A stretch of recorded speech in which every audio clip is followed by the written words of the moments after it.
Namaste. Welcome to Urban Chatterati. This is Abhinav Prakash. And today I'm joined by Ashirvad Dwivedi, who is an assistant professor of economics at the SRCC Delhi University. Ashirvad, welcome to the show. Thank you for having me, Abhinav. So Ashirvad, you are coming for the first time, and I wish the circumstances were a bit different, but we are seeing what's happening because of the pandemic. The economic recovery has been disrupted. So we will focus our discussion on the growth prospects of Indian economy and what can be done about it in this next 30, 40 minutes of discussion. So let me start by asking this simple question. How do you see the short-term growth prospects of Indian economy as of now? Honestly, the short-run growth prospects of India looks very bad. And if we objectively analyze it, it is problematic.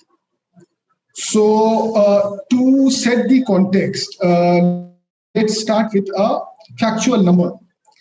So the budget 2020 basically, put up the Indian economy at $2.8 trillion. And with an expected growth rate of 10%, in that budget, we should be at $3 trillion right now. But instead of growing at 10%, we all know that we contracted by 8%. So our economy right now is around $2.6 trillion, which is what we were in 2018. So it won't be an exaggeration to say that past almost 2 years of work has completely been wiped out. So you just imagine that we are at the same level of GDP that we were in 2018. So 2019-20, comfortably everything has gone. So that is the starting point this is the beginning. Okay, if we are analyzing in the short run what's going to happen, we should start with this. Now, if we see, this kind of a scenario analysis in the short term should be done in a very structural way, both from the supply side and from the demand side. The good thing about the economy right now is that we have a better know-how for COVID. And there is no nationwide lockdown which is different from what we had last year. So unlike last year, we don't have a nationwide lockdown, and we have better know-how related to COVID. But this should be seen in contrast with the fact that we don't have nationwide lockdown, but a lot of states went into lockdown. And, unlike lockdown declared in one go, this time it was like weekly declaration of lockdown. And, also, different states went into lockdown at different level. What this has done is it has fueled very high amount of uncertainty. And because of this high amount of uncertainty, what has happened is that mostly producers, they don't want to take any risk under these circumstances. So they want to delay any investment, any production. They are just waiting for things to be more clearer. We all know that under high uncertainty, risk-taking abilities and risk-taking preferences goes down. So people don't want to invest and produce.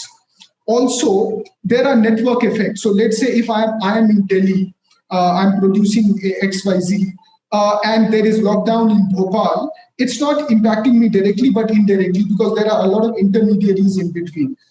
And also, most importantly, the value addition to GDP geographically is very skewed. So almost, 15 big cities of India would produce more than 50% of India's GDP.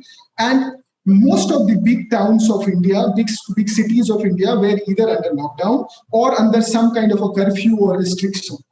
So basically, even if you have nationwide lockdown, there was a lot of restriction, curfew, uncertainty, which fueled uncertainty and which is basically impacting decision making. That this is a big problem from the supply side. Now, apart from this, if you see in the last 3-4 years, we all know that first there was demonetization, then there was GST, and then there was COVID. So there has been continuous shock to the producers of our country. Now, and what happens is their overall capacity to produce because of these continuous shock has diminished. And that reflects in the fact that even before the first wave of COVID, GDP was slowing down for us. It's not that it was increasing. So basically what happened is that, the second wave in terms of production can be seen as culmination of a lot of events, which has made production very, very problematic. Like it has fueled a high amount of uncertainty where people are not, producers are not willing to invest. Their decision making is very shaky. Everyone want to stay put and see how things are going to be in the future.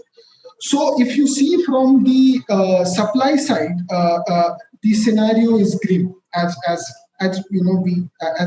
discussed. Now, if we go to the demand side, things are even more problematic. So we all know that there is no increment both in the public and private sector. You are very lucky if you have a job right now. Don't talk about increment right now. So basically, because there is no even if you have a job, there is no increment. You have the same level of income as you had last year. And if you see the factory workers and all, what happened was last year, a lot of producers, paid their worker even when no work was happening. But now their ability to do so is zero. Now this time it's very difficult, and it will be wrong on our part to expect them to do that. So this time most of them are not doing this. So basically what is happening is, even if we don't talk about the income loss and the heavy health spending, then also from the demand side, you will see that there is a problem. Now when we come to the specifically the shock that second wave has created, we don't have very good statistics related to that, but whatever we have, if you see those numbers, those very clearly tell you that there is most of the saving is wiped out. And it's not just saving, people must have borrowed from their friends and families. So, if you see the 2017-18 NSSO's health expenditure report, you will find that average health spending in India in case of hospitalization is 20,135 India average, 26,500 in the urban areas, and 16,700 rupees in the rural area, which is very, very high if you consider the average income in India. We are not talking about different income group. This is a very high amount for the large section of our population. And if you compare this to the number of cases that we were getting, and we are still getting in the second wave, we can just imagine or estimate the level of spending that must have gone in this. Also, if you see the same report, you will find that state-wise comparison is very, very complicated. Most of the Indian states, including UP, Maharashtra, Punjab, Chhattisgarh, these states, their average spending is much higher than Indian average of 20,135. So, for example, in Punjab, it is around 30,000. And in some states like Punjab and Chhattisgarh, rural average spending on hospitalization is higher than urban rural spending. urban health spending, and the second wave has spread to the rural areas as well. So, Punjab is supposed to be a bit more prosperous state, and even then you don't have the public healthcare infrastructure. This is what you were saying, basically. yeah, so there is very limited public healthcare infrastructure. So when we talk about the average numbers, it includes both public and private, but these high numbers are basically coming from the private sector, obviously. And to why such, let's say in Punjab and Chhattisgarh, rural spending in case of hospitalization is higher than in the urban areas. We need to get into a lot of detail to answer this honestly. But I'm putting up the fact right now that this is the scenario, and the COVID has reached rural areas all across India. So all you can get from these numbers is that there is a very high degree of income shock because of the second wave. Also, in the same report, if you try to explore the different sources of health spending, you will find obviously the first source is your income and saving. The second source is borrowing, but the third source is help from friends and families. So what we are getting here is that if there is someone is seriously ill in a family, it is the income of not only that family is being affected, people who are related to that family they are also affected. And this is something that we all know, that if someone is seriously ill, you need to you take help from friends and family. So there is a negative externality in the case that income shock is not just related to the family, but people who are related to that family as well. So if you consider these facts, you will find that from the demand side also, things are very difficult. Okay, so if you see both the supply side and demand side, you can see that things look very, very difficult in the short run for us. And honestly, I think that in our case in India, the demand side problems are going to be, this will be a prolonged problem. I hope that as things improve, the supply side things will pick up, but demand side problems are going to be there. And that is why I say that the short run is looking very difficult for us. Yes, you are right. And this is what I have been saying for some time, that middle class in India has suffered a lot in the last 3-4 years. You see, once you had demonetization, real estate simply it went under, and you have millions of people who had invested their life savings into the real estate projects for buying flats and other thing. Flat is also gone, money is also gone. So it's a massive wealth shock, which I'm surprised has not been estimated by anyone till now. If I'm not wrong, there is no estimation of this wealth shock suffered by the middle class. Then you had the lockdown in the first wave, which has destroyed the jobs of the people, or at least they have suffered a salary cut. Even in the government services, their DA and allowances are frozen, so real income has gone down. And almost frankly speaking, in every family, you have someone who is unemployed now, because especially if they work in the private sector. So loss of income, loss of jobs, and so on. And now in the second wave of the COVID, what has happened, Ashirvad, is that this catastrophic health expenditure. Yeah. And in many cases, unfortunately, the person is also gone and the money is also gone, right? And as you're rightly pointing out, that it's not just your own money, but also of your close relatives, friends, and everyone. So I don't know. I mean, the income is gone from the hands of the middle class in the last 3-4 years. And I don't know how it is going to recover, because India is a very highly income unequal society.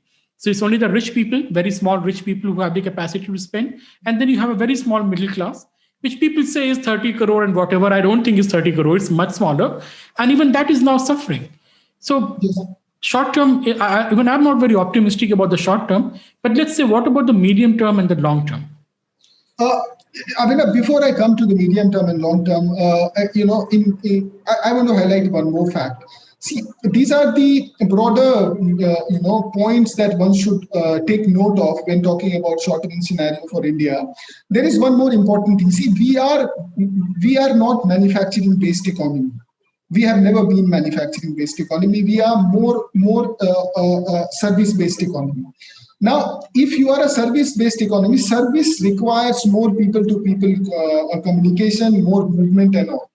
So, we can just understand just by understanding that there is no nationwide lockdown but statewide lockdown, and that too uncertain whether this is going to happen in the next week or not. Because we are a service-based economy, I think that the effect is more than if you would be a manufacturing-based economy. This should also be kept in mind. Okay. Now, if we talk about the medium run and long run, so I want to see medium run and long run is very difficult to comment according to me. Extrapolating the future on the basis of present is something which is very difficult, specifically at a time of such high amount of uncertainty and dynamism. Things are changing. There are too many moving parts in the story right now to say what exactly will happen in the future. The future is always in motion. So yeah. And as Keynes said very famously that we all are dead in the long run. So specifically in the current scenario, when things are so bad, I think the focus should largely be in the short run. In the long run, what will happen, I think for a objective estimation, we will have to wait for some time to see how things change in the future. So so that's why commenting about the long run is very difficult. But like we discussed that the short run looks bad. Now it can be worse, or it can be bad. It can be very bad. What out of these three scenarios will happen? That will largely depend on two things basically. One is that how successful we are in our vaccination program. Okay. Now I don't want to open the Pandora's box on that, but it will be fair to say that we will not be able to vaccinate a large amount of our population. No, I don't think before early 2022. It looks very difficult that case. But a lot of our recovery or how good or bad we do will depend on how well the vaccination program gets implemented. The second thing is that what policy options do we have? That's the vaccination program and how government responds. Now, after the 2008 crisis, every country, including India, more or less, has used monetary policy largely for policy response. And as we all know that monetary policy ultimately is about giving cheap loans so that people borrow and spend, that which will lead to recovery in the economy. But the problem is that it is although debatable, but a lot of people now believe that it's in the current scenario, efficacy of monetary policy is under a big question. So the problem is that you can make loans cheaper, you can cut the interest rates so that you provide an incentive for people to borrow. But people are not going to borrow if they don't see any good lucrative opportunity to invest. So there should be some good demand for investment as well. On the other hand, if the rate of interest are very high, but if people see that there are lucrative opportunities, people are going to take loans. If you see the credit growth number of India from last year, it is almost stagnant. It's not increasing, even after cutting rates and all. So monetary policy, the how successful it will be is a big question. So the other option that is left is fiscal policy, and the world over with US also, there is a shift to more towards use of fiscal policy. When we talk about fiscal policy, the big question to answer is from where the money will come.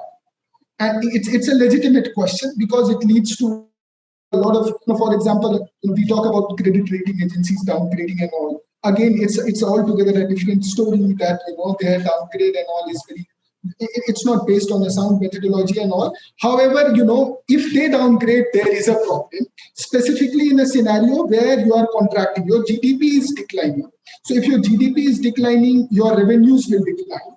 And most importantly, your debt to GDP ratio will increase, not because you're borrowing a lot, because your GDP is contracting. Which basically, all these things are, credit rating agencies are very sensitive to all these things, and they are going to downgrade you if this happens. And so that's why it's a legitimate question that how do you borrow in a way that you don't have a threat to downgrade. It's an important question. So the usual methods are not going to work out here. So the way to recovery, a lot of people like, Andy Mukherjee, Vijay Kelkar, Ajit Rana, all these people and other people also, I'm just naming 2-3 people, they all have come up with, innovative ways to get money so that there is a big fiscal stimulus. So for example, what you can do is create a special purpose vehicle, which is basically focused on creating health infrastructure. And what government should do is basically sell all its, every company, every PSUs that is on the block of privatization, government should sell its stake to this special purpose vehicle, and this special purpose vehicle should buy these stakes by issuing a sovereign backed bond, so the government gets a lot of money. And after that, what happens is when things are better, that bond can be redeemed. If you do that, your asset liability mismatch doesn't happen, and there is no way in which this will lead to a downgrade. Another interesting and innovative methodology would be that you take a repo loan. Repo loan is basically that government can place its stake in public sector undertakings to RBI, and RBI can give equal amount of loan to the government at the repo rate with a repurchase agreement. And if you do some small calculation on that, you will find that I think we have 58 listed companies with market value of 5 trillion rupees, which is basically 5% of the GDP. If government does that, they get 5% of the GDP as a fiscal stimulus. And because this is a repo loan with a repurchase agreement, there is no threat to downgrade because this is not going to again create a long-term increase in taxation, and it is not going to be taken as debt. So such kind of innovative thinking can be done to come up with some sort of a fiscal stimulus. And I think there is no way, considering the huge demand shock that we have, we can come out of this unless we do something innovative like this. Because if we worry too much about fiscal prudence, it will be very difficult for us to come out of this kind of a shock. But Ashirvad, you're also thinking within the framework of some credit rating agency rating you or downgrading you. Mm-hmm. But if you don't care about the CRA, then? No, see, at this point of time, if you don't worry about the CRAs, then obviously there are other methods as well. But what I'm trying to emphasize here is that even if you go the conservative way, and there are solutions for that, because see, we don't live in a very perfect kind of world. CRAs, we can completely, if you ignore it, and they downgrade it, specifically in the immediate 5-6 years, it becomes difficult for the government to borrow them. It impacts your, how the world investors sees your economy. Agreed. So even if you don't want to take that risk and go the conservative way, there are ways in which money can be generated. So this statement that fiscal stimulus is agreed upon, it's a good way, but there is a big question that from where money comes, that doesn't, it's not true. There, if you think innovatively, there are ways in which money can be generated. And I don't think there is any other way in which economy can come out of the shock that we have right now, unless we do something similar to this. Yeah. So if you remember that last year during the first wave, we both wrote an article in Hindustan Times, and they argued that our fiscal stimulus program should be centered around the healthcare, Yeah. like ramping up the health services, building new hospitals, and so on. I mean, we only wish that if that were the case in reality, that didn't happen. But health is a big issue. And especially this pandemic has shown everyone, especially the rich and the powerful in this country, the bureaucrats, the politicians, the MPs, the MLAs, that you can't take health lightly anymore. And unfortunately, we have been doing that. So could you discuss something about how the healthcare impacts the economy and what might be the cost of not having a proper or universal healthcare in this country?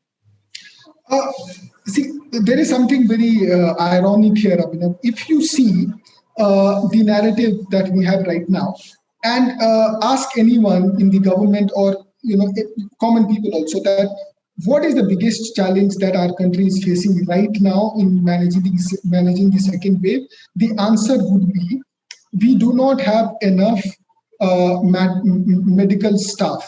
We do not have doctor and nurses in the right quantity so that this whole thing can be managed. Okay. Now, if you see the first 5-year plan, its chapter on health, in that chapter, where in the subsection where they talk about what is the challenge that the country is facing in terms of health, the first point is lack of medical staff. That's the first point. Now, come 2021, if you ask someone in the government to write a chapter on health and in the subsection of what are the challenges that we are facing, the first point will still be the lack of medical staff. Okay, so it is, we are in a completely speechless situation. So we are Vishguru in not implementing anything, any recommendation that we ourselves make. Yes, see, about the Vishnu Guru thing, and related to the thing that you asked about, about the larger healthcare crisis. See, there are one thing that I want to highlight here is when we talk about policy options, we very easily get carried away by the narrative which is largely set by the West, which is basically state versus market.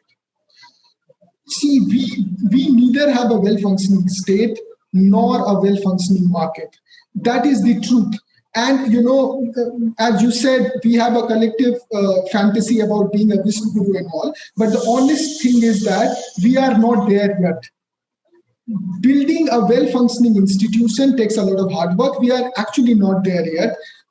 Our state doesn't function. Our market also doesn't function. So what we need to do is we need to build state as well, and we need to build the market as well. So and in that context, public infrastructure on health is extremely important. Private provision of health is also very important, but it is not substitute to public infrastructure on health. There is a lot of anecdotal evidence, a lot of stories that you must have come across as well, that in a lot of cities and towns in India, the private practitioners are not just there now. They are not seeing patients. So what has happened is that the burden on the public hospitals have increased a lot. So we should definitely, like I said, as a solution, create some sort of a special purpose vehicle which is backed by the government, and it should just solely focus on the provision of health infrastructure in our country. If we will not be able to do it right now, I don't know when we will do this. And I also want to, in the context of the solutions that we were talking about, I also want to say that government should also, in the way to recovery, a small contribution can also come from the fact that there are a lot of government vacancies in many departments, and government should fill that up. There are hundreds and thousands of vacancies, not few. Yeah, and government should fill that up. It will help in recovery, and most importantly, it will build state capacity. We have a perfect example right now that if a crisis comes up, we demand a lot from the state, but we don't have people on ground from who can actually help. So until and unless you have people government employees on the ground doing there, it's very difficult for a state to provide a solution. And again, this is the problem. Why government appointments and all are questioned is basically because we get carried away by in between. Why should market not provide the same thing? It's nobody is saying that market should not. Both should provide. We are not there yet. I will say again, it's not a choice between state and market. Yeah. Both should be there. And we are largely an informal economy. So everything that we have discussed till now should be seen in this context. If you see, I don't remember the numbers, but the businesses of big companies. So I'm absolutely not against big companies, but this is a fact that should be noted, that the profit of the big companies in the last 1 year is either stagnant or has not fallen. In some cases, it has increased, but the GDP has contracted. What does it imply? That small businesses are completely wiped out.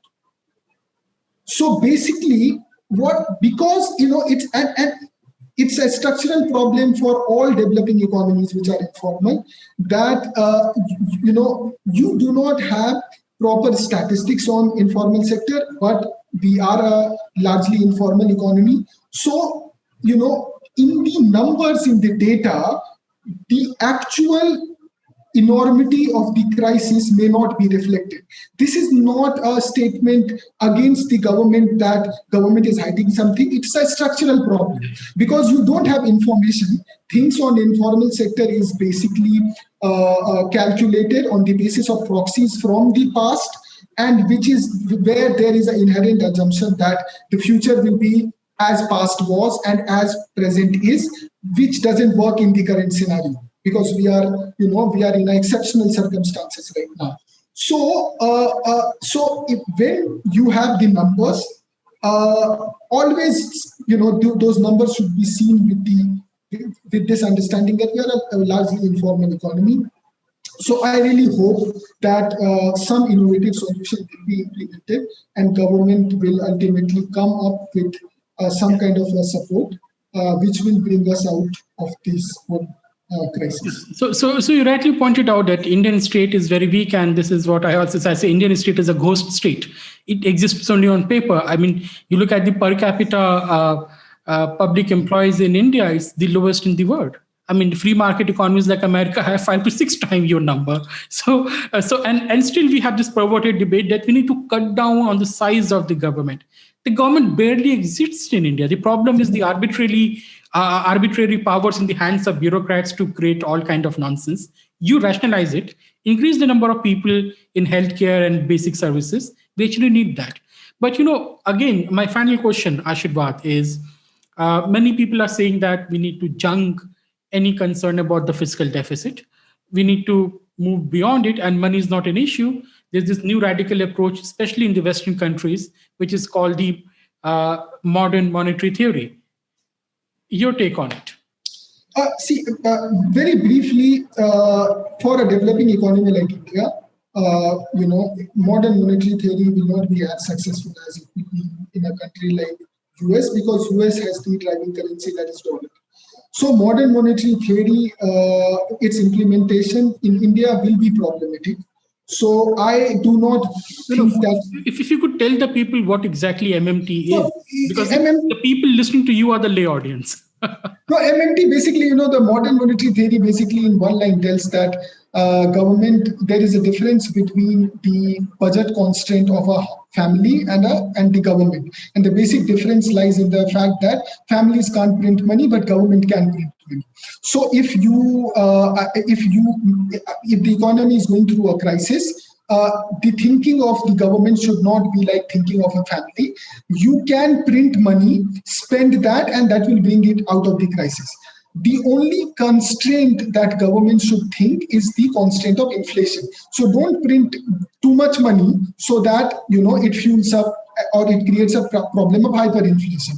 But until and unless you can manage that, you can print and spend. That's very briefly what modern monetary theory is. Now, in the times of difficult times like COVID, there are a lot of buyers of MMT and people. But in my opinion, again, I'll say what I've said earlier. When you can very conservatively, generate money and spend, why do you want to do something like that? We are not in a situation where we have absolutely no way. There are ways in which this can be done. It's just that the bureaucrats of our country need to sit down and come up with a plan, like two options. It's not that there are no options. There are a lot of options. You need to sit down, build up a framework around that, and you can generate money. It's not that you can't. So that's why I don't think modern monetary theory in our country, we need that right now. But we definitely need a fiscal stimulus of a very large amount, and there can be innovative solutions to that. Modern monetary theory is more suitable to developed economies like US. Yeah, which have sovereign control over their currency. Of course, developing countries do not enjoy that kind of luxury. Yeah. But, one more thing, I mean, because in the context of modern monetary theory, you also talked about fiscal deficit and all. I don't think modern monetary theory is for India, but I definitely think that fiscal deficit is taken too seriously in our country. And one thing that we can learn from modern monetary theory is the fact that it is definitely true that household budget constraint is very different from government's budget constraint. And in our country, because we don't want to work hard, we don't want to do rigorous work to come up with a solution.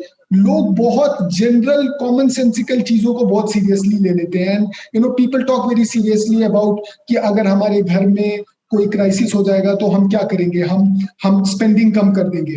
उसी तरीके से government भी एक परिवार है और देश भी एक परिवार है, but that's not true. That's not true. So that should not be taken very seriously. Mm-hmm. There are many ways in which government can generate money which family can't. So fiscal deficit should, and specifically in circumstances that we are right now, fiscal deficit should not be taken seriously at all. Yeah, I agree to that. In fact, for the last couple of years, we have been following deflationary economic policy, frankly speaking. Yeah. And this is why the growth rate was falling. I think the trade-off was between the inflation and the growth. We chose the lower inflation rate. That inflation targeting worked too well for its own good, it seems.